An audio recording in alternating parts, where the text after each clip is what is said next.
আজকে একটা বিশেষ কারণে এই সাংবাদিক সম্মেলনটা করতে বাধ্য হয়েছি। আপনাদের পক্ষে সকাল 10টায় আসা মুশকিল সাংবাদিকদের, তবু আপনারা এসছেন, আপনাদের সবাইকে আমি ধন্যবাদ জানাচ্ছি। কারণটা হলো এই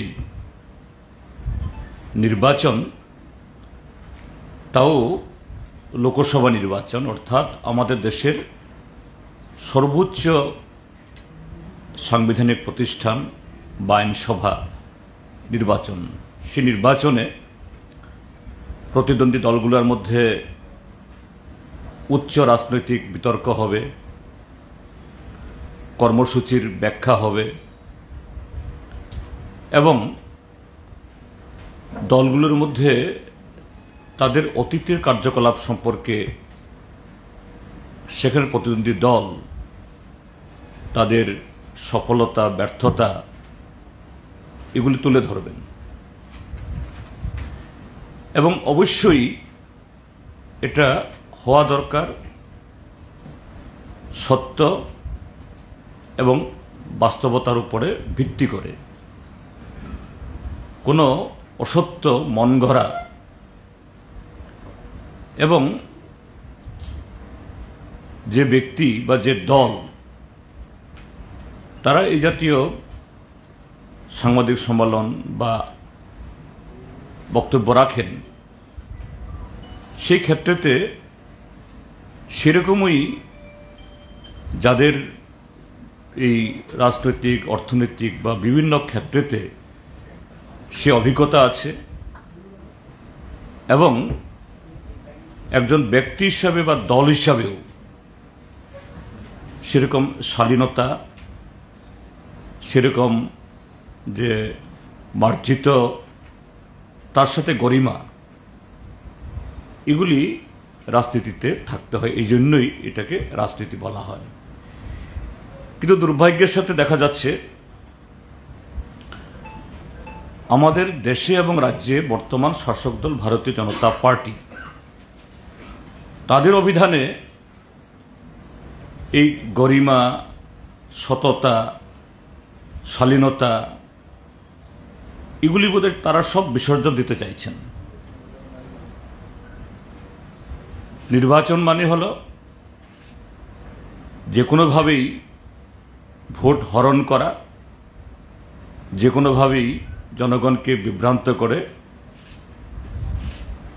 ভোট নেওয়ার কৌশল তৈরি করে ভোটে যাতা, এটাই তাদের রাজনৈতিক সংস্কৃতি। যেমন আমাদের মাননীয় প্রধানমন্ত্রী বলছেন প্রতি 2 দিনে দেশে একটা এইমস তৈরি হচ্ছে, 3 দিনে IIM তৈরি হচ্ছে, 4 দিনে IIT তৈরি হচ্ছে। এইভাবেই তিনি খুব কদাচিৎ সাংবাদিক সম্মেলন করেনি না, কোনো যে পছন্দের সংবাদদাতার কাছে বা এরকম সেলিব্রিটির সামনে তিনি রাখেন, যেগুলো যে পত্রপত্রিকায়, সোশ্যাল মিডিয়াতে এসছে। সেই দলেরই একজন কর্তা বা এই রাজ্যের শীর্ষ নেতা আবার এই লোকসভা কেন্দ্রে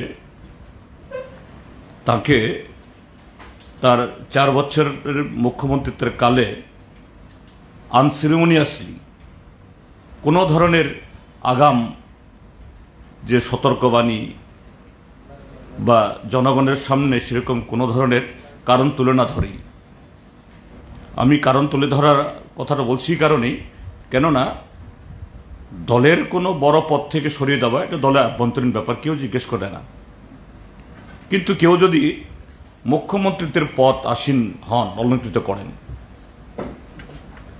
মন্ত্রীর পদ অলঙ্কৃত করেন, সাংসদের পদ অলঙ্কৃত করেন, এটা পাবলিক পোস্ট, সাংবিধানিক একটা আসন, সেখান থেকে কাউকে হটিয়ে দেওয়া এটা যে কোনো দলেরই রাজনৈতিক কর্তব্য, নৈতিকতা। এরকম একজন ব্যক্তি, তিনি এখন এই পশ্চিম ত্রিপুরা লোকসভা আসনের প্রার্থী। তিনি গতকাল একটা সাংবাদিক সম্মেলন করেছেন, বা তার একদিন দুদিন আগে থেকেই তার কিছু বক্তব্য আপনাদের মাধ্যমে পত্রপত্রিকাতে আসছে। কি বলছেন? সিপিআইএম একটা দেশদ্রোহী দল, তাদের এই দেশে থাকার কোনো নৈতিকতাই নেই। সিপিআইএম একটা ইলেকশন ম্যানিফেস্টো, নির্বাচনী ইশতেহার প্রকাশ করেছে।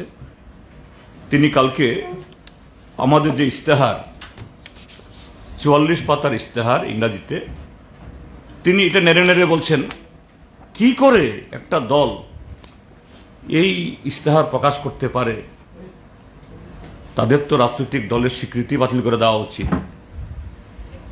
এবং এই ইশতেহারে নাকি যে দেশের কথা, দেশের জনগণের কথা, এগুলি কিছু লেখা নেই, শুধু পাকিস্তান এবং চীনের কথা লেখা আছে। এবং তার মধ্যে তিনি একটা পৃষ্ঠা, তার মধ্যে এটা উল্লেখ করে বলছেন যে পৃষ্ঠাতে আমরা আমাদের শুধু দেশের না, আমাদের এই উপমহাদেশের তার যে মানে সিকিউরিটি, ন্যাশনাল সিকিউরিটি এবং আঞ্চলিক সিকিউরিটির কথা বলেছি আমরা, এগুলি নিয়ে তিনি মন্তব্য করছেন। কি মন্তব্য করছেন? যে সিপিআইএম একতরফা আমাদের দেশের সমস্ত পারমাণবিক শক্তি ধ্বংস করে দিতে চায়। সিপিআইএম যে আমাদের দেশের মিলিটারি ব্যবস্থা উঠিয়ে দিতে চায়। সিপিআইএম এই দেশের জনগণের নিরাপত্তার চাইতে পাকিস্তান এবং জনগণের এই চীনের নিরাপত্তা সম্পর্কে বেশি বেশি করে তাদের ইশতেহার লেখা আছে। আমি আপনাদেরকে কপি দিয়েছি, এবং এই কপি শুধু আপনাদের কাছে না, এটা আমাদের এই আজ থেকে দিন 10 আগে আমাদের জেনারেল সেক্রেটারি এবং আরও 3 জন পলিট ব্যুরো মেম্বার দিল্লিতে সাংবাদিক সম্মেলন করে প্রকাশ করেছেন, ইন্টারনেটে, পত্রপত্রিকাতে, সর্বত্র এটা পাবলিক ডোমেইনে আছে। এবং আমাদের এই ইশতেহার ইতিমধ্যেই দেশের যে শুধু রাজনৈতিক দল যারা তারা করেন না, এই দেশের যারা অর্থনীতিবিদ, এই দেশের এই সামাজিক প্রতিরক্ষা এসব নিয়ে যারা কথাবার্তা বলেন, ইতিমধ্যেই আমাদের এই ইশতেহার সম্পর্কে ভূয়সী প্রশংসা করেছেন। আমরা সিপিআইএম দল শুধু ভোট গ্রহণ করার লক্ষ্যে কিভাবে লোককে হিপনোটাইজ করতে হবে, আমাদের কোনো দলিলে বা কোনো ইশতেহারে এইভাবে আমরা করি না। আমরা সামগ্রিকভাবে দেশের অর্থনীতি এবং সেই অর্থনীতির তার বিভিন্ন দিক, আর আমাদের দেশের যে নিরাপত্তা ব্যবস্থা, শিক্ষা ব্যবস্থা, সবটা মিলিয়েই আমাদের বক্তব্যকে অবস্থান আমরা করি যে আমরা ভারতের কমিউনিস্ট পার্টি মার্ক্সবাদী, আমরা তো মানে নিজেরা সরকার করব এরকম অবস্থার মধ্যে আমরা নই। আমরা চাই একটা ধর্মনিরপেক্ষ এবং বিকল্প, আজকের বিজেপির বিরোধী বা তার বিকল্প একটা সরকার, এবং সেই সরকারকে তার বাইরে থেকে সমর্থন করার মধ্য দিয়ে আমরা শিক্ষা সম্পর্কে, অর্থনীতি সম্পর্কে, স্বাস্থ্য সম্পর্কে, দেশের নিরাপত্তা সম্পর্কে কিভাবে আমরা তাকে বাধ্য করাবো বা তাকে চাপ দেব বা সহযোগিতা করব, আমরা সেভাবেই আমরা বলি। এবং তার উদাহরণ আছে ভুরি ভুরি। এই রাজ্যে যখন এই ইউপিএ সরকার হয়েছিল ডক্টর মনমোহন সিং নেতৃত্বে, আমরা বাইরে ছিলাম, 62 জন এমপি থাকার পরও আমরা মন্ত্রিসভায় যোগদান করিনি। কিন্তু যে কমন মিনিমাম প্রোগ্রাম রচনা করার মধ্য দিয়ে দেশের স্বাধীনতার পর সর্বপ্রথম যুগান্তকারী কয়েকটি আইন প্রণীত হয়েছে, এখনো সেই আইন আছে। মোদী সরকার নানাভাবে চেষ্টা করছে সে আইনকে ভাঙার জন্য, ক্ষতবিক্ষত করার জন্য, এখনো পারেনি। সেগুলো কি? 100 দিনের কাজের গ্যারান্টি, রাইট টু ইনফরমেশন। আপনারা যারা এই মিডিয়া জগতে আছেন, আপনাদের সবচেয়ে বড় হাতিয়ার, কিন্তু সেই হাতিয়ারটাকে ভোতা করে দিচ্ছে। ফরেস্ট রাইট অ্যাক্ট, বামপন্থীরা যদি সেদিন বাইরের থেকে সমর্থন না করত বা বামপন্থীদের উপর নির্ভরশীল না হতো, এই আইনগুলি হতো না।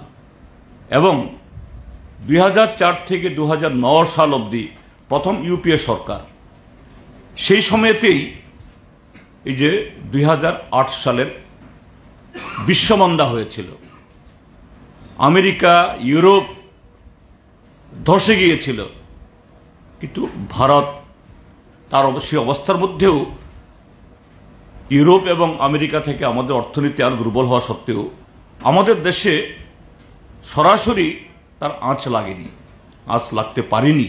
কেন? কারণ বামপন্থীরা, ডক্টর মনমোহন সিং সরকার, তাকে আমাদের দেশে রাষ্ট্রায়ত্ত ব্যাংক বা রাষ্ট্রায়ত্ত এই যে বিমা, এগুলাকে বেসরকারি করতে আমরা দিইনি। ভারত বেঁচে গেছে বামপন্থীদের জন্য। কিন্তু বিপ্লব কুমার দেব বলছেন বিজেপি দলে শিক্ষিত লোক নেই, কথা বলছি না। বিপ্লব দেব অশিক্ষিত, এই কথাও বলবো না। নিশ্চয়ই বিএ পাস সার্টিফিকেট, এফিডেভিটে জমা দিয়েছেন।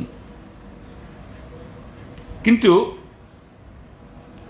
একটা মুখ্যমন্ত্রীর পদে আসীন ছিলেন 4টা বছর, এখন রাজ্যসভার সদস্য।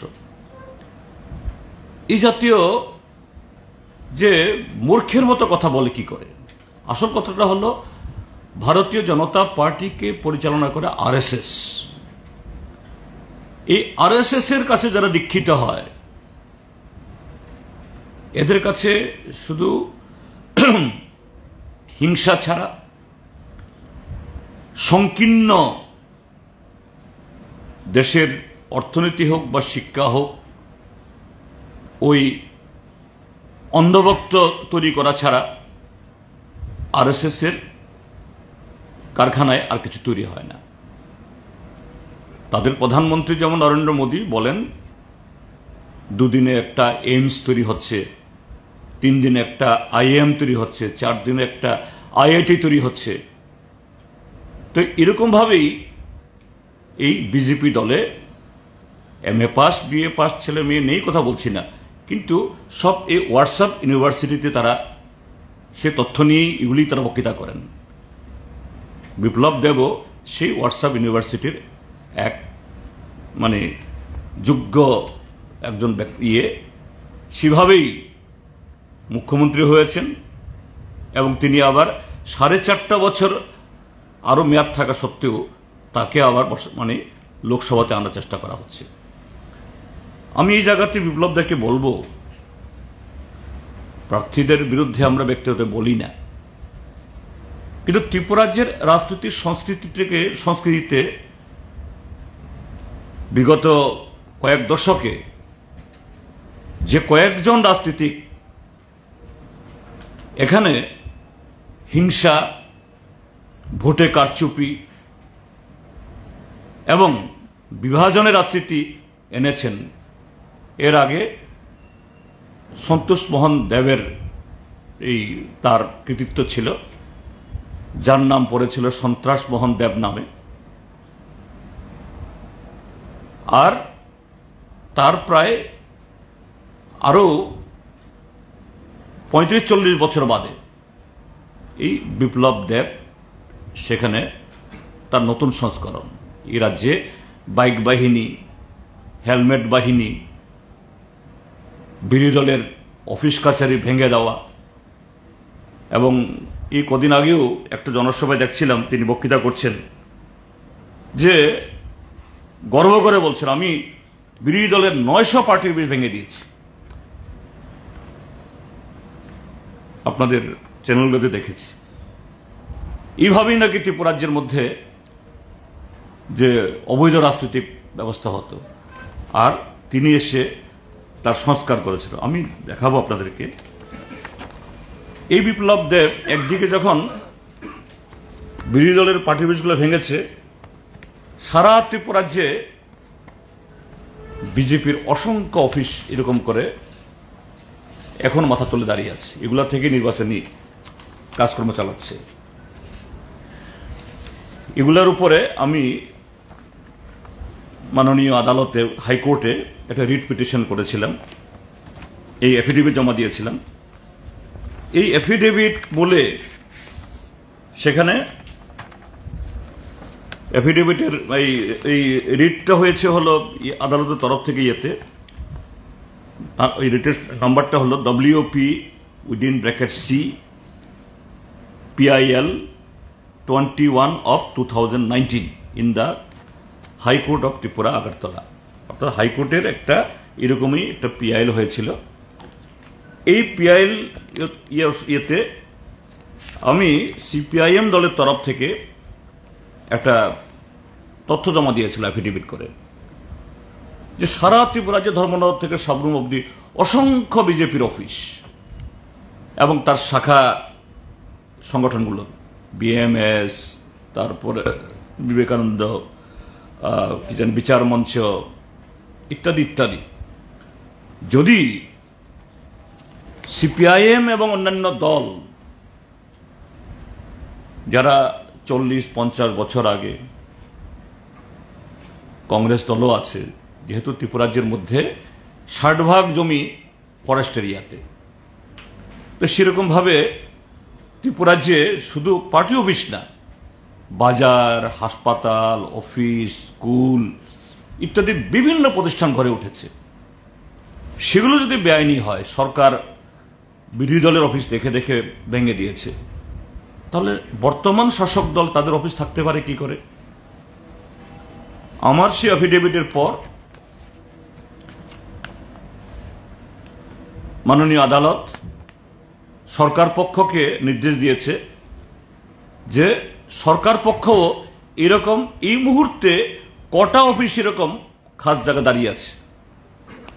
নাম বললে অনেক সময় লাগবে, আপনারা অন্যখানে যাবেন, দেখুন এত বড় একটা তালিকা আসছে। বিভিন্ন ডিএমরা আদালতে জমা দিয়েছে, এটা আদালত থেকে কপি এনেছি আমি। সংখ্যা অসংখ্য, এটা নাই কোনো তো এই 4 থেকে 500 সংখ্যা হবে, এবং সবগুলি হলো বিজেপির অফিস। কে দিয়েছেন জমা? ডিএমরা। 8 জন ডিএম এর কাছ থেকে আদালতের কাছে দাখিল করেছে, এগুলি সব বিজেপি অফিস। তো এই হলো বিপ্লব কুমার দেব। তার চোখে আজ থেকে 40, 50, 60 বছর আগে খাস জমিতে বাজার গড়ে উঠেছে, হাসপাতাল গড়ে উঠেছে, স্কুল গড়ে উঠেছে, মন্দির গড়ে উঠেছে, পার্টি অফিসও গড়ে উঠেছে, সব দলের পার্টি, এই না যে শুধু CPIM এর। কিন্তু শুধু CPIM এবং বিজেপি বিরোধী দলের পার্টি অফিস ভেঙে ফেলো, বুলডোজার দিয়ে ভেঙে দেওয়া হলো, আর তার আমলেই করে ফেলেছে এই বিপ্লব কুমার দেব। ত্রিপুরাজ্যের রাজনীতিতে এরকম একজন, কি বলে, চেতনার দিক থেকে যে একটা এই সর্বভারতীয় রাজনৈতিক দল, 44 পৃষ্ঠায় আমাদের এই ইস্তেহার, তার ইংরাজি তো একটা শব্দ বুঝেছেন কিনা আমি জানি না, BA পাস হতে পারে, কিন্তু জ্ঞানের পরিধি যে কি এটা তিনি প্রমাণ করে দিয়েছেন এই যে কদিনের ইয়েতে। আমি এই জন্য বারবার বলছিলাম যে কেন 4 বছরের মাথাতে বিপ্লব কুমার দেবকে মুখ্যমন্ত্রী পদ থেকে হটানো হয়েছিল। এটা ত্রিপুরাজ্যের ভোটারদের সামনে তুলে ধরা হোক, কেননা তিনি শুধু দলের পদাধিকারী ছিলেন না, এটা হলো আমাদের কোনো বক্তব্য না, তিনি মুখ্যমন্ত্রী পদে ছিলেন। তার অপরাধটা কি ছিল? বিজেপি তার মধ্যে অনৈতিকতা কি দেখেছিল? তিনি বড় বড় কথা বলছেন এইভাবে। তো এটাই হলো আমার মূল বক্তব্য যে হোয়াটসঅ্যাপ ইউনিভার্সিটির এই সমস্ত এই থেকে তথ্য নিয়ে যারা বলছেন ত্রিপুরা রাজ্যের মানুষ তাদেরকে প্রত্যাখ্যান করবেন। এইভাবে কমিউনিস্ট পার্টির অফ ইন্ডিয়া মার্কসিস্ট, যার স্বাধীনতার সংগ্রামে এবং স্বাধীনতার পর দেশের সার্বভৌমত্ব ঐক্য সংহতি রক্ষায় যাদের বিশাল ভূমিকা, কত অবদান, কত হাজার মানুষ আমরা রক্ত দিয়েছি, এ সম্পর্কে এই দামোদর বিনায়ক সাভারকারের শিষ্যদের এইভাবে প্রশ্ন তোলা, আঙুল তোলা, এটা সেই নৈতিকতা তাদের নেই। এটা দুর্ভাগ্যজনক। ত্রিপুরা রাজ্যের মানুষ তার সেই বক্তব্যকে এইভাবেই প্রত্যাখ্যান করবেন আমি আশা করি।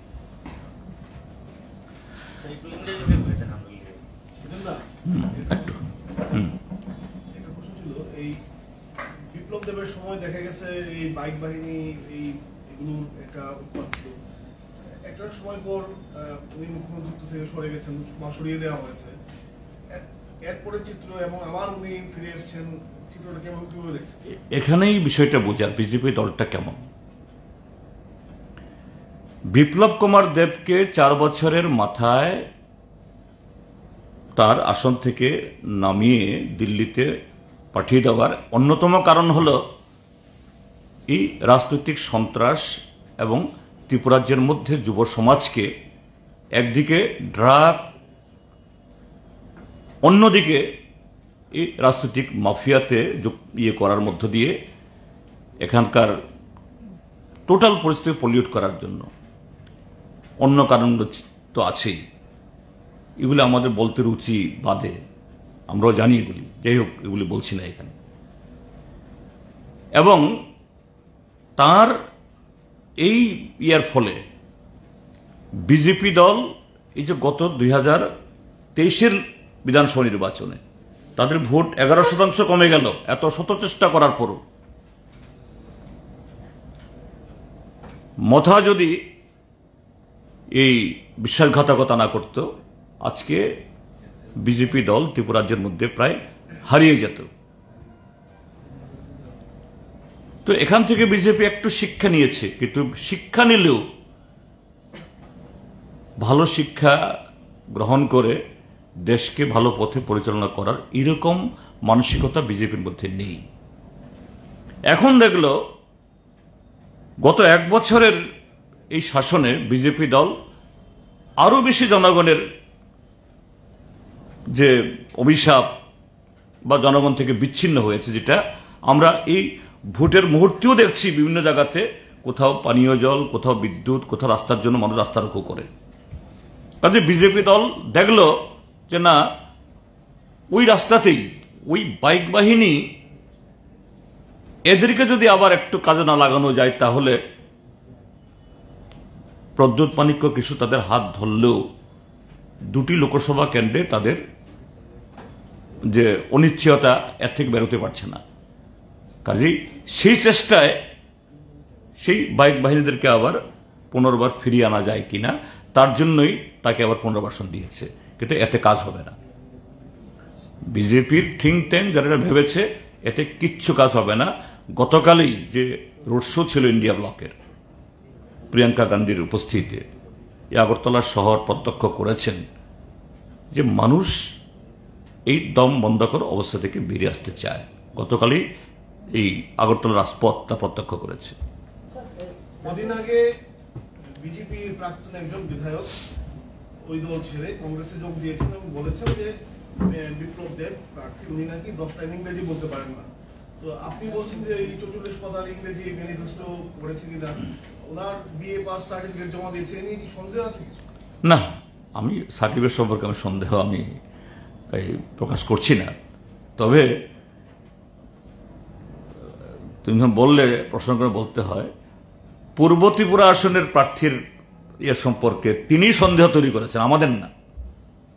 আমি সেদিন বলেছি যে 2018 ইংরাজির এফিডেভিটে বলেছে 1992 ইংরাজিতে আমি লরেটো কনভেন্ট থেকে 10th পাসও বলেনি, আমি 10 ক্লাস অবধি পড়েছি। আর 2024-এর এফিডেভিটে বলছে আমি Meghalaya high school leaving certificate পেয়েছি 1990 ইংরেজিতে, আরো 2 বছর পিছিয়ে গিয়ে বলছেন। কাজেই ওটা সম্পর্কে আমাদের সন্দেহ হয়, এই জন্য আমরা বলেছি আমরা। আর কোনো প্রার্থী এরকমভাবে তার এফিডেভিট যদি ভুল দেয়, তথ্য যদি ভুল দেয়, তাহলে নির্বাচনের নিয়মেই পাশ করলেও ফেল করলেও তার সদস্যপদ যাবে। আমরা এখন রাজনৈতিক লড়াই করছি, যদি আইনি লড়াই যদি করতে হয় আগামী দিনের জন্য আমরা ভাববো, এটা এখন আমরা ভাবছি না। আর বিপ্লব কুমার দেব তো তার যে বক্তব্য, তার বক্তৃতা এই মুখ্যমন্ত্রী থাকাকালীন সময়েতেও যে সমস্ত বক্তব্য রেখে তিনি ওই ভারতবর্ষের রাজনৈতিক চাটুকারদের জোকারের তালিকায় পড়েছেন, এটা তো ত্রিপুরা মানুষ জানেনি। কাজেই এগুলি সব হলো হোয়াটসঅ্যাপ ইউনিভার্সিটির তথ্য, এটা বাস্তব তথ্য না। আর আমাদের এই ম্যানিফেস্টো পরে বুঝার জ্ঞান তার নেই, কাজে এটা বলে লাভ নেই।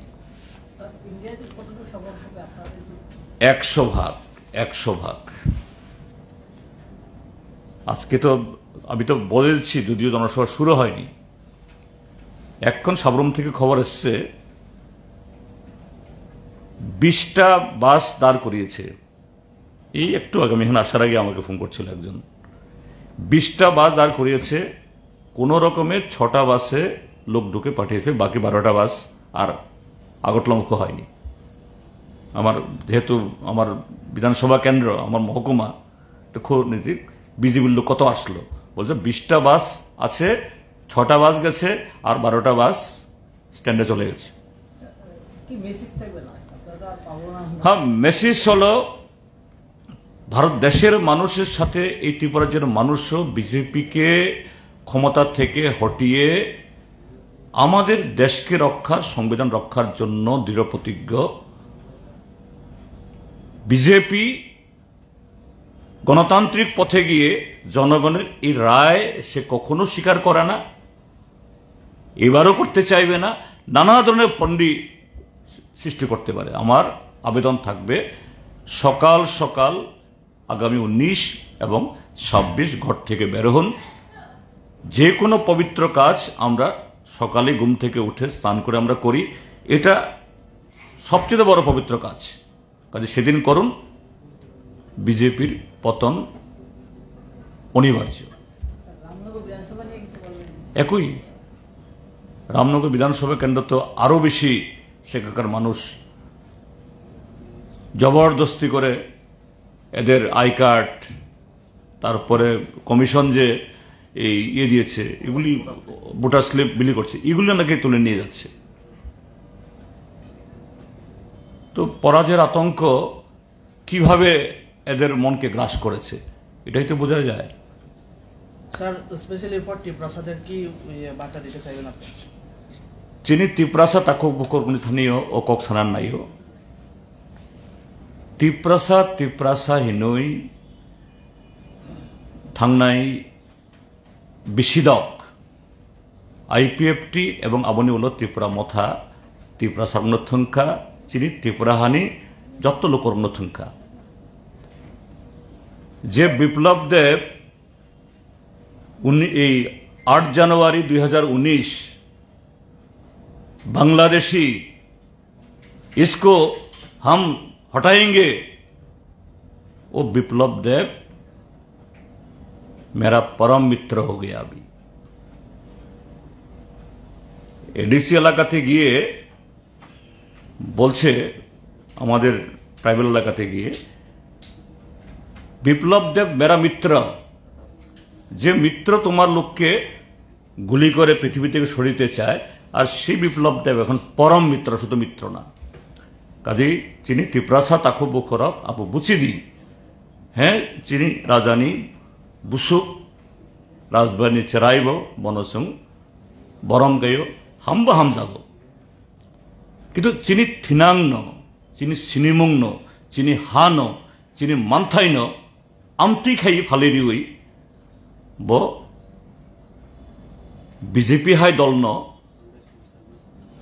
হাফাঙ্গ নারক নাই তাই বাইসা দিল্लीও আবো খাইनायनि बागै सुबाजो खायनाय आबोनो त्रिपुरा सरक जों मानिया जे सिनि जे सेल्फ रेसपेक्ट गोनां बरक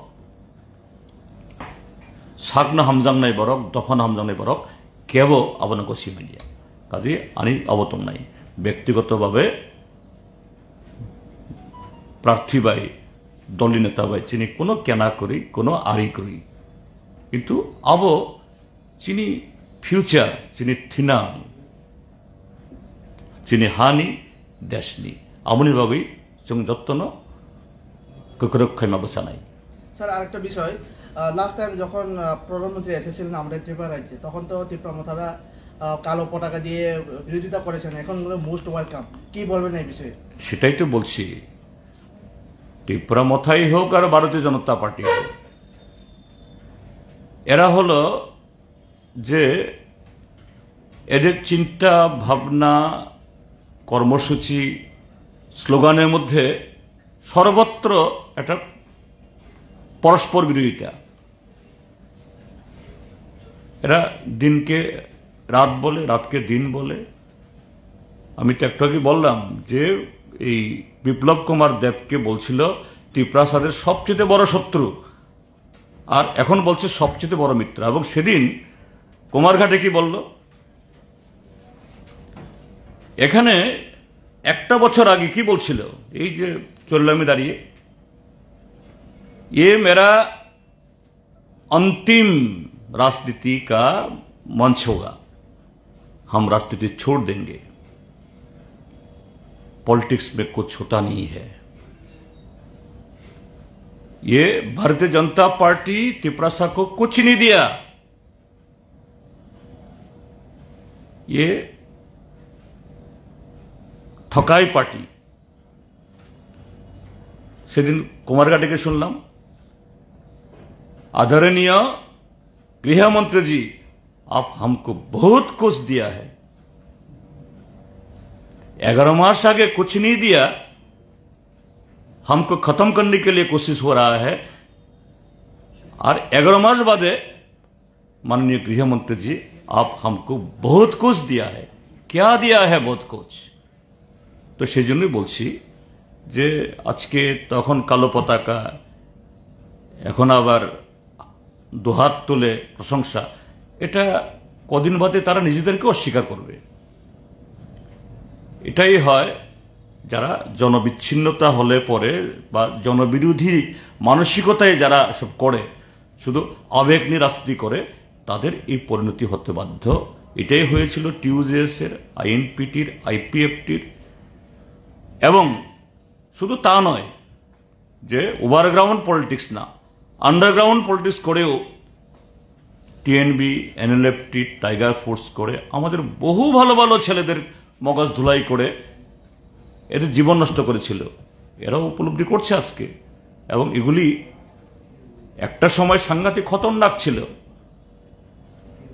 আজকে এগুলি তার দাঁত নখ নেই একটা শক্তি এভাবেই ত্রিপুরা রাজ্যের মানুষের সামনে এদের সম্পর্কে বা এদেরকে আমরা দেখছি এবং তাদের পরিণতিও তাই হবে